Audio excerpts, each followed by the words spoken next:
ये कहानी है सृष्टि के सबसे बड़े रहस्य की। एक ऐसा रहस्य जिसे बताने के लिए स्वयं महादेव को अपने परिवार, अपने गण, अपने हर चिन्ह का परित्याग करना पड़ा।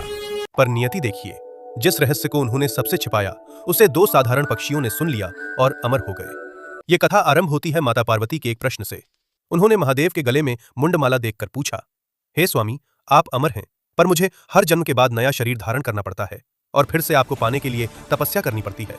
इस वियोग का अंत क्या है? अमृता का रहस्य क्या है? ये कोई साधारण प्रश्न नहीं था। ये शक्ति का शिव से अपने अधूरेपन को लेकर किया गया सबसे मार्मिक संवाद था। इस गूढ़ रहस्य को बताने के लिए महादेव ने एक ऐसे परम एकांत स्थान को चुना जहां कोई तीसरा न हो, अमरनाथ गुफा। पर वहां पहुंचने से पहले उन्होंने हर साक्षी और हर बंधन को त्यागना शुरू कर दिया। पहलगांव में उन्होंने अपने प्राण प्रिय नंदी का परित्याग किया। चंदनवाड़ी में उन्होंने अपनी पहचान चंद्रमा को अपनी जटाओं से मुक्त किया। शेषनाग झील पर उन्होंने अपने वैराग्य के प्रतीक वासुकी नाग को उतार दिया और महागुनस पर्वत पर उन्होंने अपने पुत्र गणेश के मुंह को भी छोड़ दिया। जब वे हर बंधन से मुक्त होकर उस गुफा में पहुंचे तो उन्होंने माता पार्वती को वो अमर कथा सुनानी आरंभ। कथा सुनते सुनते माता पार्वती का सचेत मन शांत हो गया और वे योग निद्रा में लीन हो गईं। पर महादेव को कथा के हर चरण पर हूं की ध्वनि सुनाई देती रही।